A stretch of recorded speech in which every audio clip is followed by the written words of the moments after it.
kids walking around, bodies like toothpicks, faces sucked up.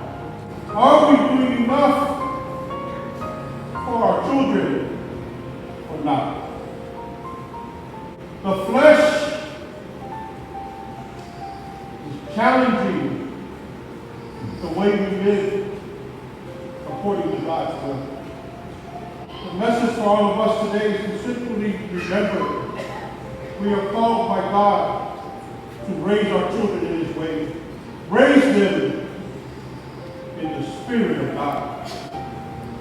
Shield them from the desires of the flesh and teach them slowly but surely that no matter how many problems they may face in this world, God is always there.